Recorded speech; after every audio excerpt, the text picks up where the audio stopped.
The Puck Portfolio with Andy MacNeil. Hey, welcome to the Puck Portfolio. It is Monday, April 8th. My name is Andy MacNeil. I'm here on weekdays to provide NHL projections, picks, betting advice, and strategies to help you make informed bets throughout the NHL season. Back after a jam-packed weekend in the NHL. Of course, the regular season coming to a close here on April 18th. The playoffs will be starting just a couple of days later. And we've got two games on the docket tonight. First, we've got the Pittsburgh Penguins. They are in Toronto taking on the Maple Leafs. And the Maple Leafs, they're looking to shut down Pittsburgh's playoff hopes in Kyle Dubas's return to Toronto. Speaking of the Penguins' playoff hopes, they are sitting at 33% right now, according to the CSB projection model. You can check that out at canadasportsbetting.ca. Head on over to my Twitter account at Digital Gambler to find the link for that. But the Eastern Conference looks like this as of Monday morning. The Islanders, a team that I did not see making this sort of progress. They're sitting at 71% right now. They've gotten a lot of help, though, from the teams around them. Seems like nobody wants this wild card spot in the Eastern Conference. Maybe they know that it isn't going to get them very far anyways. But the Red Wings, they're at 54% right now. So Detroit fans will be happy about that. That's the first time they've been above 50% in quite a while. The Capitals and the Flyers, though, man, these two teams in the Metro Division, they were looking pretty good, but both fumbled the bag.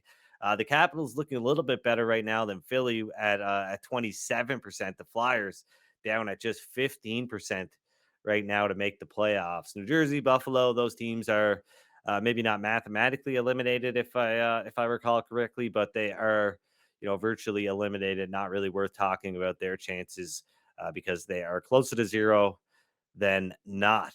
But nothing in store for Monday from a betting perspective. In fact, I think both of these games are priced correctly. I think the Canucks probably are too big of a favorite. The same thing goes for the Maple Leafs. But not so much that I would bet on the other side, specifically in Vegas and Vancouver. We know that the Golden Knights doubled up on Vancouver last week when the Canucks visited Las Vegas, but Vegas is going to be without some regulars here on this two-game road trip. Alex Pietrangelo, Nicholas Waugh, Aiden Hill, William Carrier, none of those players made the trip to Vancouver. Of course, Vegas will play in Vancouver on Tuesday and Edmonton on Wednesday. And the Canucks, they've held on to the lead in the Pacific Division, but they haven't beaten a playoff team in a month. March 9th was the last time that the Canucks defeated a playoff team, and they're not getting Thatcher Demko back yet either, with Elliot Friedman of Sportsnet saying over the weekend that he thinks the Canucks will plan to take their time with Demko. And according to Friedman, we probably won't see Demko for another week or so. Elias Lindholm, though, is on the ice for practice this morning, but I think it's still a bit unclear if he will be returning to the lineup on Monday. It was originally thought that he was going to be out even longer than Demko. Demko was originally thought to maybe be targeting today for a return to the crease, but Lindholm, he's been dealing with a wrist injury. I wouldn't be surprised if he is just getting back into the swing of things. Maybe won't be in the lineup when the Canucks host the Vegas Golden Knights tonight. But Toronto, I think they should be a minus 152 favorite. They've got about a 60% chance of winning.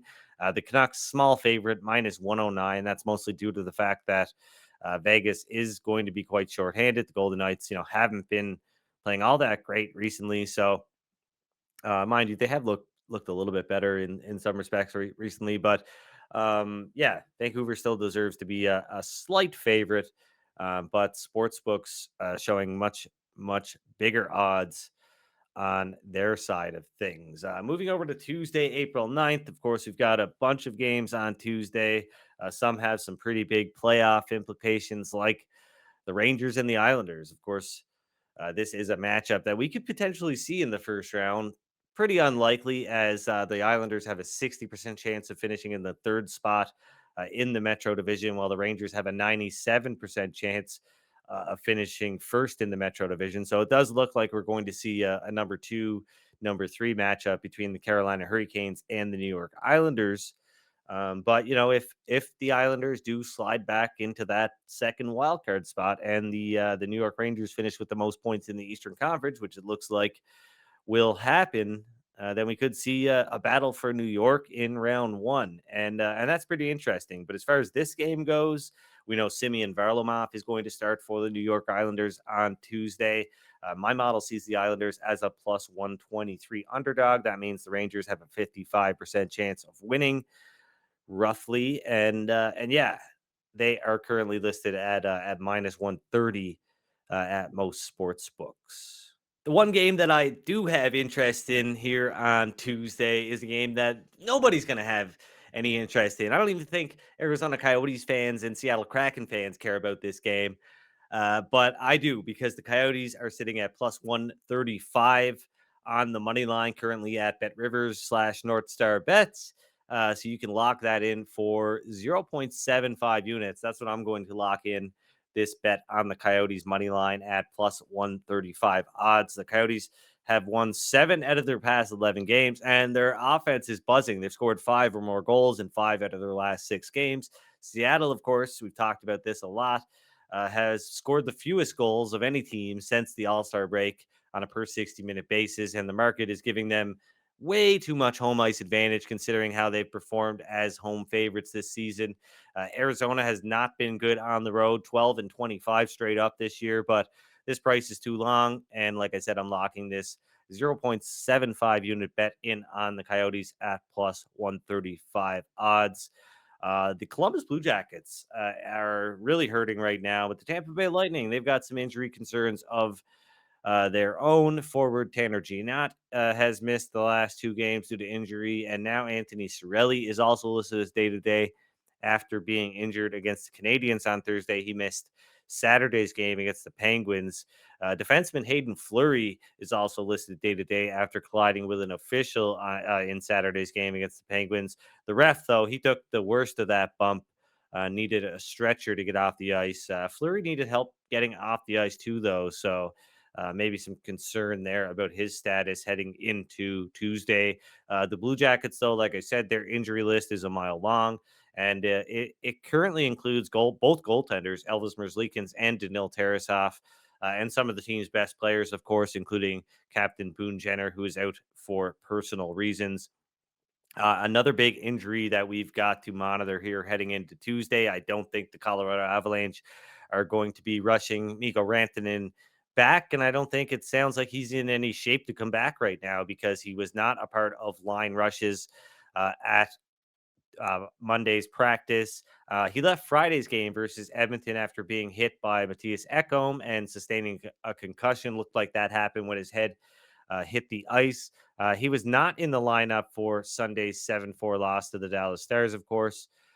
So you'll want to monitor that heading into Tuesday, but I don't foresee Ekholm being in the lineup when the Avalanche host the Minnesota Wild. Elsewhere, we've got the Ottawa Senators and their circus sideshow. They're in Florida. Did you see that over the weekend, Jake? How they Captain Brady Tkachuk absolutely lost it when Nico Hischier slid a puck into the empty net after the horn had sounded. I did. It was pretty funny. It just it kind of makes you wonder if they're trying to emulate the Leafs and maybe maybe somehow get some of the Leafs' success by Yeah. emulating their crazy overreactions to things. Yeah, I mean, in hindsight, if we're going to compare the two, at least I think maybe the Leafs had a reason to be mad. I don't think the Ottawa Senators had a reason to be mad at Nico Hischier, though. But yeah, no, it's I wanted to. I was so wrapped up in WrestleMania this weekend, of course. But I wanted to check Sen's Twitter and find out, if they were defending Kachuk with the same vigor that they defended Ridley Grigg back when he slapped that puck into the empty net against the Maple Leafs. But yeah, anyways, Ottawa, they're in Florida taking on the Panthers, so a battle of the Kachuk brothers. Last week we learned though, that the Panthers are going to be without defenseman Aaron Ekblad and forward Carter Verhaeghe for the rest of the regular season. It sounds like Verhaeghe could be back maybe before the regular season wraps up, but Ekblad, I think that he might be questionable even as we get into the playoffs, game 1, game 2, something like that. But we'll see over the next couple of weeks. Tim Stützle has missed the last 2 games due to an upper body injury. Dominik Kubalik was a late scratch on Sunday due to an undisclosed reason.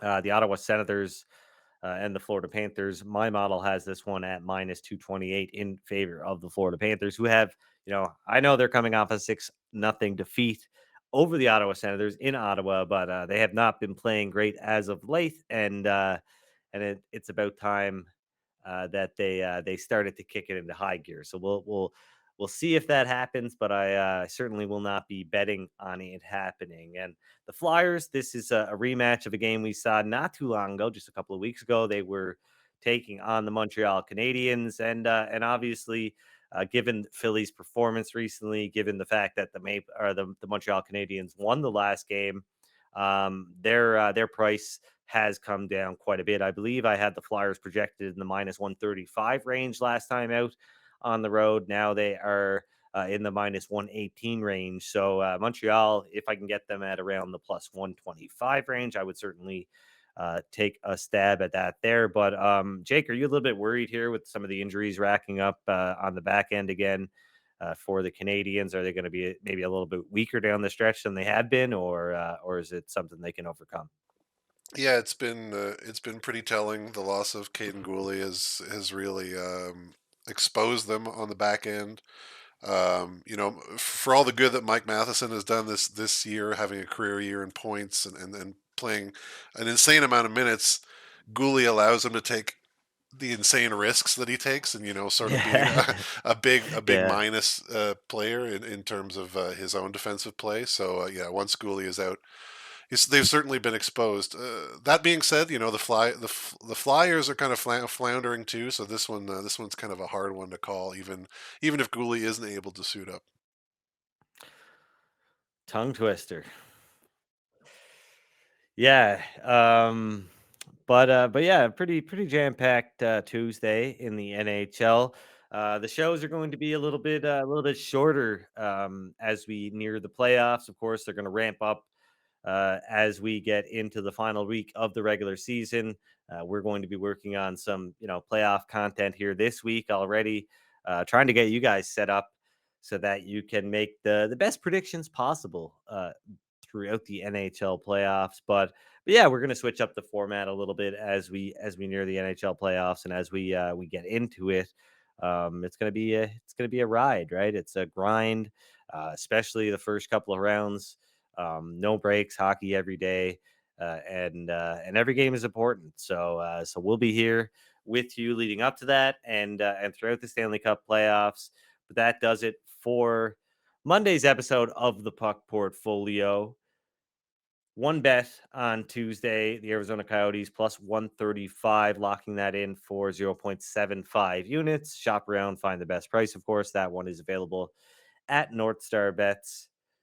You can check out all of the great Canadian sports books that are available to you at canadasportsbetting.ca. And lots of other great content. Of course, it is Masters time, so we'll have some stuff on the Masters. Jake, you've got anything else cooking up this week, or are you just helping me?